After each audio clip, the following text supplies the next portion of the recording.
Imagínense que Colombia pueda construir la mayor red ferroviaria de Latinoamérica.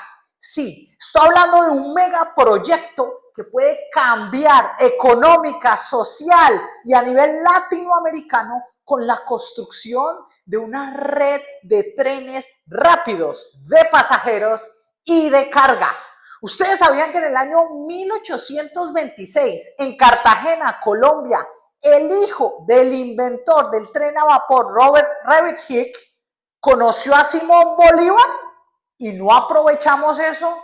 Pues bueno, hoy les tengo una propuesta que viene de un libro que se llama Derecho y Tecnología Vial.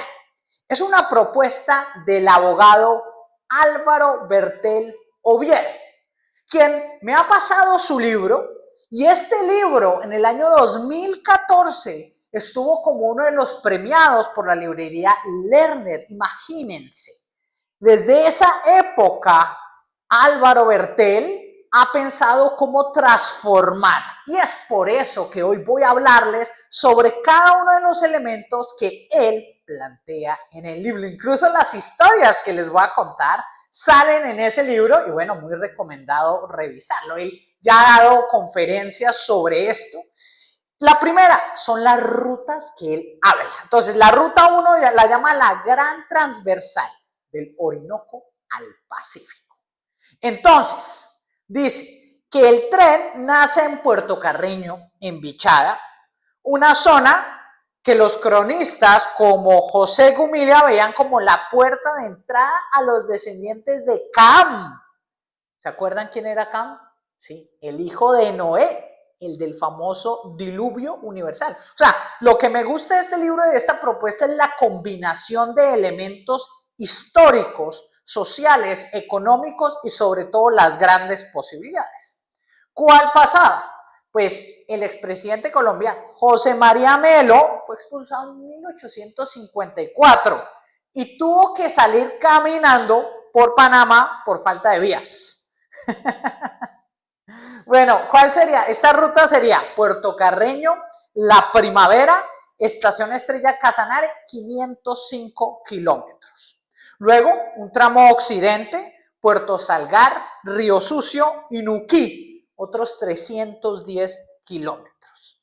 Entonces, miren lo interesante, esta sería la columna vertebral, porque en más de 1155 kilómetros conectaría a Venezuela con el Pacífico colombiano en solo 6 horas. Imagínense eso. Y por eso dentro de este video vamos a analizar cada una de estas rutas, cómo es posible y qué se viene. Vayan comentándome en los comentarios cuál ruta debería ser la primera. La segunda ruta la llama Álvaro el collar de finas perlas negras o el litoral del Pacífico. Esta es una red de 1000 kilómetros. ¿Para qué? Para unir a las comunidades afrodescendientes con Asia. Y ahí Álvaro nos cuenta lo siguiente. Hay un dato muy interesante en esta zona. Esta zona tiene más de 9000 milímetros anuales. O sea, es un récord mundial porque lo que hace inviable el asfalto, pero ideal para un tren elevado que no se dañe con el agua. Miren lo interesante. Entonces, muchas veces cuando hablamos de megaproyectos en este canal hay que entender el contexto. ¿Y cuál sería el recorrido? El recorrido sería Juradó, Bahía Solano, Nuquí, Buenaventura, Guapí y llegaría a Tumaco. ¿Y cuál es la historia? Pues hablan del cura Gabriel Arratachegui, que logró unir el Atlántico y el Pacífico cavando un pequeño canal, ¿sí? ¿En dónde? En el Istmo de San Juan, en Chocó. ¿Estamos hablando de qué año? Cuéntenme en los comentarios si ustedes conocían de esta historia. 1788. Es decir, se cruzaba de océano a océano en una canoa. Y la gran pregunta que hace el autor es, oiga, si un cura pudo hacerlo hace siglos, Colombia hoy en día puede hacerlo con la ingeniería. ¿Cuál sería la ruta número 3? La ruta sería la línea del Pacífico Amazonas, una integración del sur, que sería romper el aislamiento para conectar Brasil y Perú. Estamos hablando de más de 1.132 kilómetros. ¿Dónde sería? Sería Tumaco, Pasto, que son los mejores carnavales, Mocoa, Puerto Leguízamo y terminaría en Leticia o Tarapacá.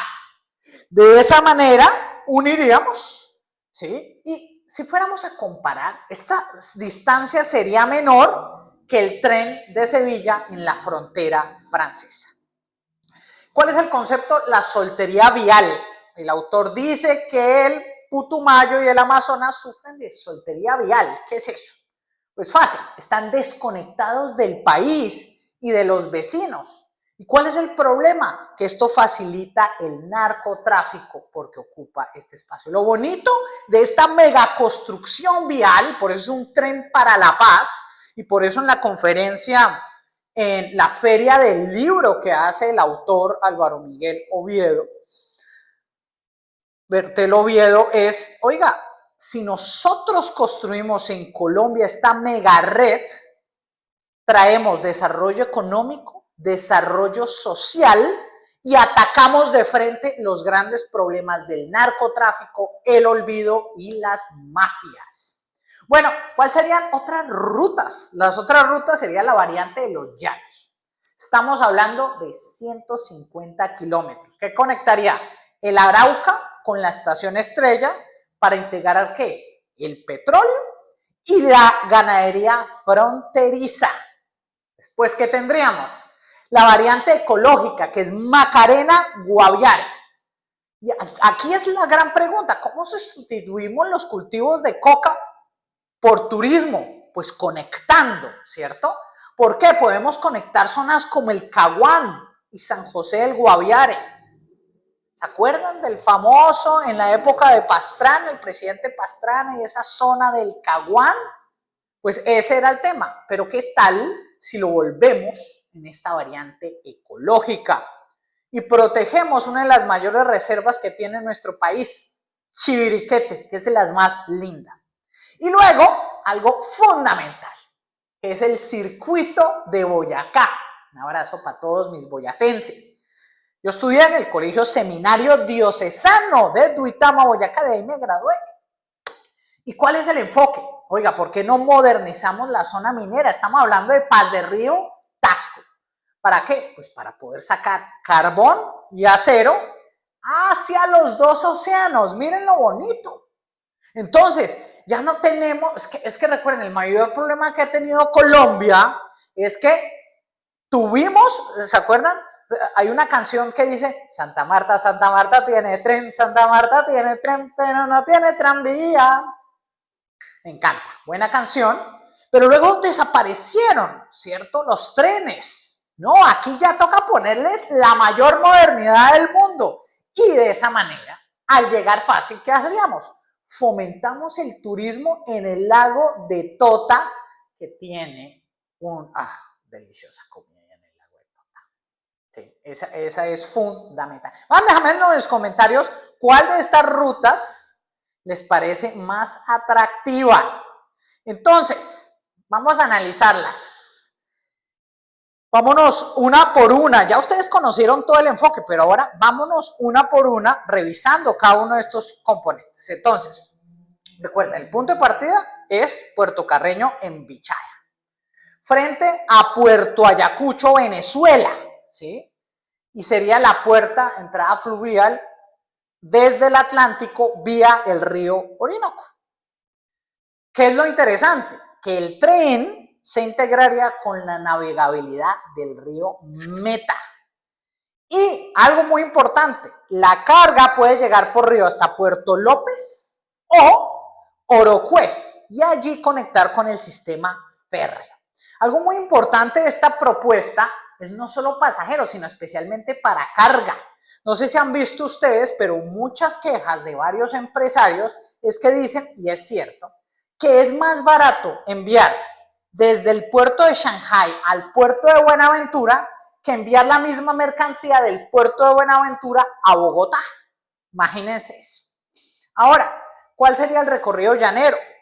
Desde Puerto Carreño la línea pasa desde la Primavera y Nueva Antioquia, Bichada, buscando la conexión con el departamento del Casanare. Ahora, una pregunta que muchos se harían, oiga, Francisco, ¿y cuánto vale esto?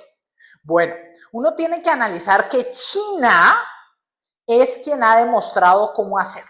Pero, ojo, ya tenemos experiencia en países montañosos. Si no, los invito a visitar a Suiza, que allá está construido prácticamente todo, entre montañas, o sea, no hay excusas, ¿sí?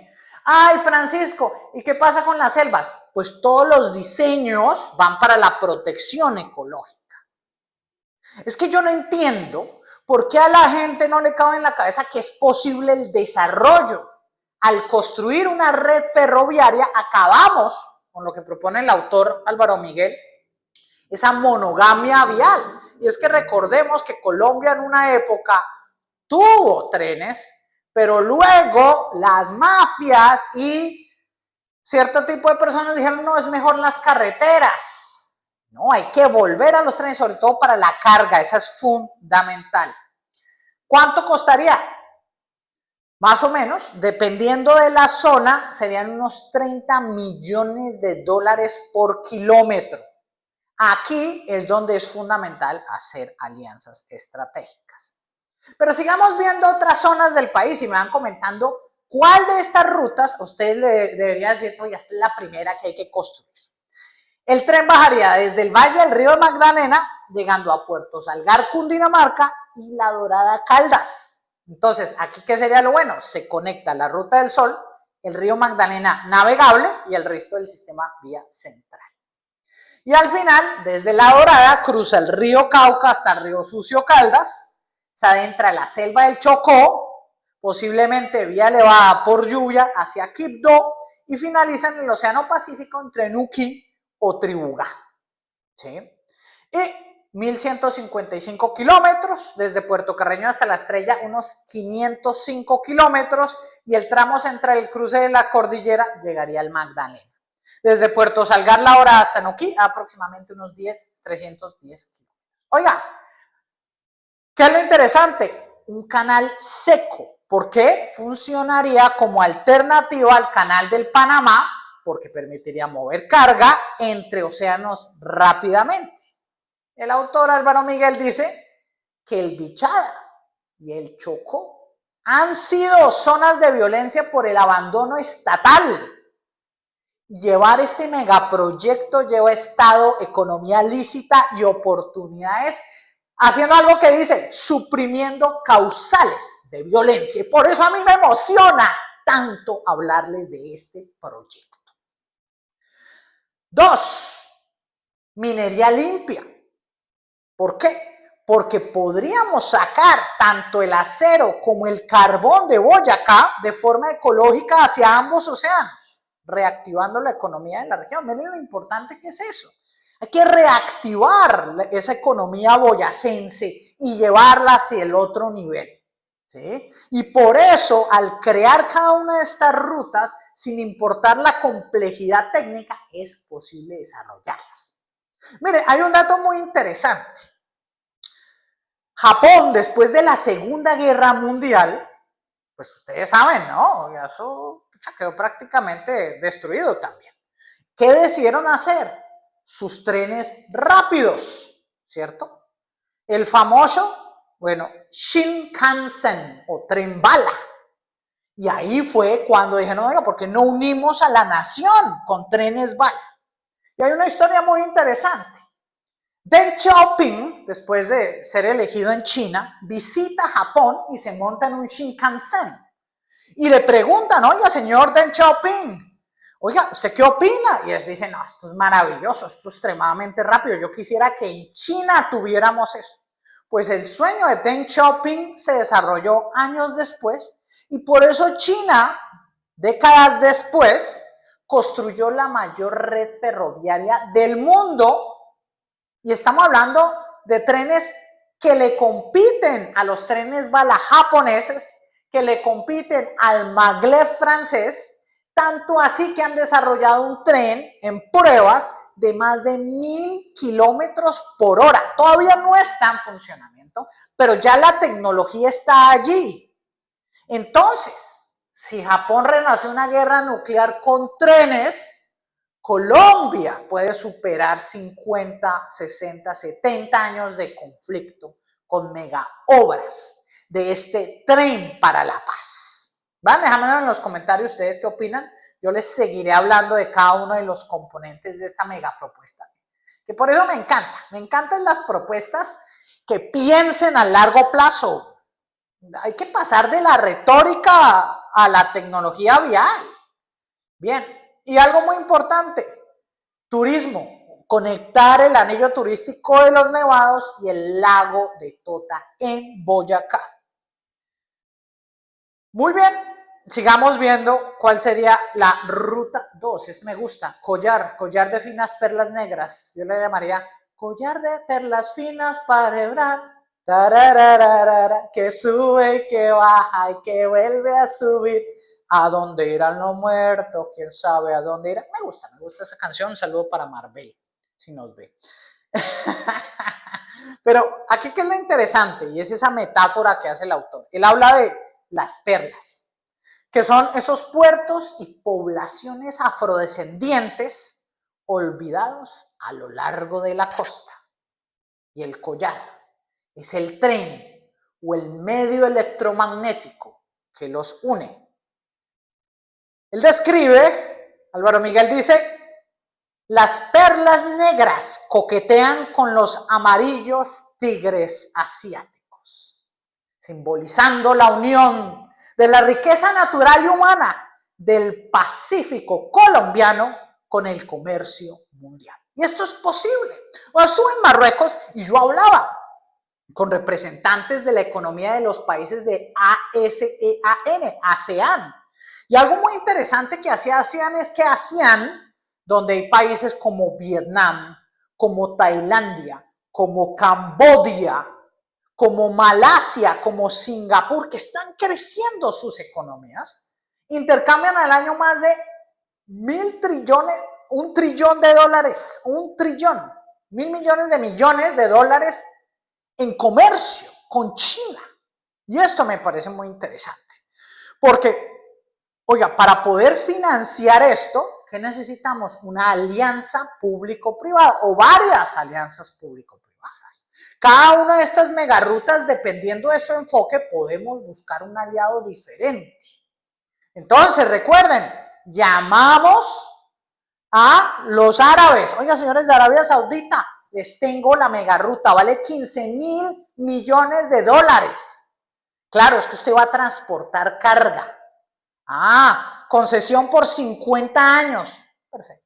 Señores noruegos, le tengo otra megarruta. Usted que invierte mucho en Brasil y ha invertido en el Amazonas brasileño, el Amazonas colombiano, ¿por qué no invierte en esta megarruta? Vale 25.000 millones de dólares. Dirán, oiga, eso es muchísimo. No, porque recuerden que los países nórdicos, especialmente Noruega, tienen un fondo de inversión de casi $1 trillón. Entonces usted le está diciendo acá es, sí, deme el 2.5%, inviértalo acá durante los próximos 50 años, sí, invierta en la ruta número 3. La llamo la línea Pacífico-Amazonas, ¿sí? Y entonces, esta rompería con la que llama la soltería vial. ¿Bien? ¿Por qué? Lo que es el sur de Colombia, el Putumayo, el Amazonas y el sur del Caquetá sufren de soltería vial. No están casados o conectados con el resto del país mediante vías decentes. Entonces, ¿qué pasa? Estas regiones quedan a la merced de la delincuencia, del narcotráfico y del olvido estatal. Esta propuesta es ese matrimonio para integrar esas zonas. Entonces, imagínense, 25.000 millones de dólares, sí. ¿Quién lo puede poner? Los noruegos. Tienen el dinero y les gusta, y es un negocio. Aquí no estamos diciendo, por favor, me regala plata o me da plata a tasas de interés alta. No, aquí es negocio. ¿Y por dónde pasaría? El ascenso andino. El tramo difícil pasa por Pasto, Nariño, la tierra de mi padre, de mis tías, de mi familia. Cruza el nudo de los Pastos y el macizo colombiano.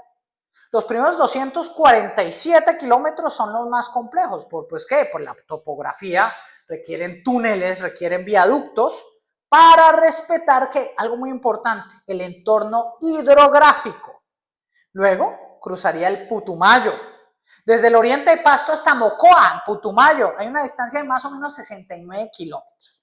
Este tramo conectaría el Valle del Sibundoy y baja al piedemonte amazónico. Y luego, la selva, Putumayo, Amazonas. Desde Mocoa avanza hasta Puerto Asís y Puerto Leguízamo, tramo entre Mocoa y Puerto Leguízamo, más o menos unos 320 kilómetros, y se adentra a esa selva profunda, hacia la famosa Chorrera y el Encanto. Lugares históricos de la época del caucho, y si ustedes recuerdan a Vargas Llosa, uno de los libros de Vargas Llosa habla sobre esos procesos que hubo en donde asesinaron a los indígenas de estas zonas por el caucho. Por ejemplo, los Andoque. Efectivamente, están detalladas cómo los asesinaban y los ponían a trabajar en esto. Entonces, ¿esto qué haríamos? Recuperaríamos. ¿Y cuál sería el final? Pues llegaría a Leticia, que es la capital del Amazonas, y la conectaría con Tarapacá. Bien, entonces este sería más o menos 1132 kilómetros y es mucho menor que el tren París-Moscú de 3200 kilómetros. Ahora, distancia intermedia en la Chorrera serían 145 kilómetros. O sea, los monos a la Chorrera 145, la Chorrera el Encanto 90 y Puerto Leguízamo los monos 128. Entonces ya con eso, ¿y quién sería el tercero? Oiga, llamemos a señores de Estados Unidos. Oiga, sí, ¿quieren invertir en un megaproyecto? ¿Por qué? Porque vamos a hacer esa conexión internacional, la integración sudamericana. This is America. A la que sí, nenas. Oiga, gran presentación de Bad Bunny en el Super Bowl. Muy bien. Entonces, ¿cuánto le vale? Otros 20 mil millones de dólares. ¿Cómo lo hacemos? Con bonos. Vamos a financiarlo con bonos. Puro bono, bono verde. Bono verde para la paz. Entonces, ¿cuál sería la conexión? La conexión con Brasil, desde Leticia hasta Tabatinga. Conectaría hacia Manaus y de ahí al Atlántico, al Río de Janeiro. Y el dato, el viaje fluvial Leticia-Manaus tarda 36 horas. Imagínense, ustedes vayan, pregunten, revisen. 36 horas.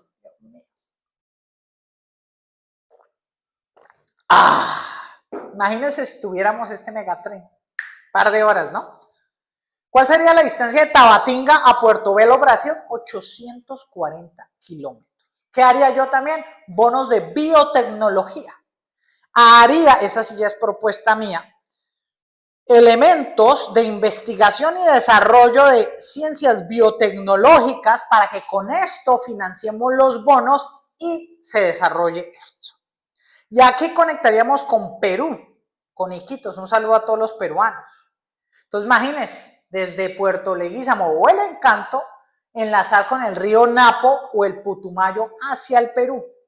Y algo me gusta que menciona el autor, que es, oiga, el triángulo productivo entre Puerto Santander, Angostura y La Chorrera para facilitar el comercio con el Perú.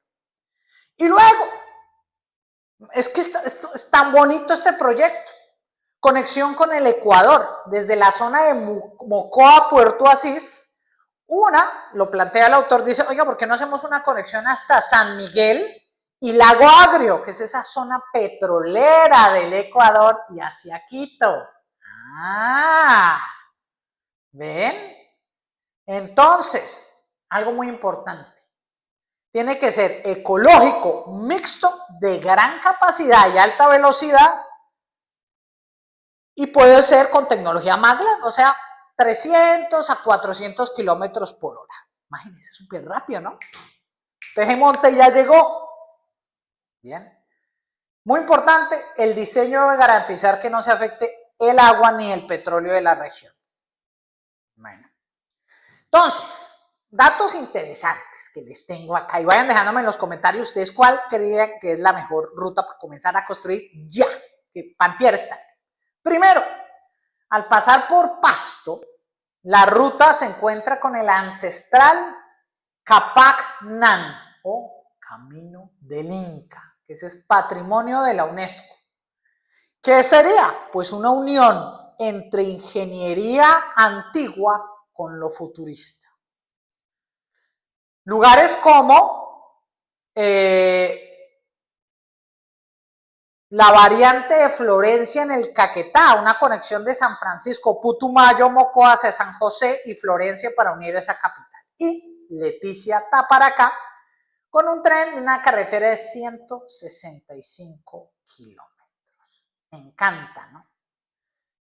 Esta es una ruta más visión del futurista, un tren de alta velocidad atravesando la selva más densa del mundo para unir el Pacífico con el Atlántico brasileño, respetando la naturaleza. Miren qué bonito. Y por eso todos los que se unen a este canal piensan es en grande, que es posible, que podemos crear estos megaproyectos. Y ya les mostré cómo financiarlos. Ojo. Estamos hablando que este proyecto en su totalidad podría llegar a costar hasta 80.000 millones de dólares. Ojo, pero ya les mostré. Los noruegos financiarían una ruta. Los saudíes otra ruta. Los gringos otra ruta. Y si quieren hasta los chinos otra ruta. Ahí está, la tecnología está. Y por eso alrededor de este video les he mostrado trenes de alta velocidad para que se imaginen esa transformación que haríamos. Así que muchísimas gracias. Recuerden suscribirse y dejar en sus comentarios y opinar qué harían ustedes y cuál sería esa primera ruta. Y nos vemos en 8 días.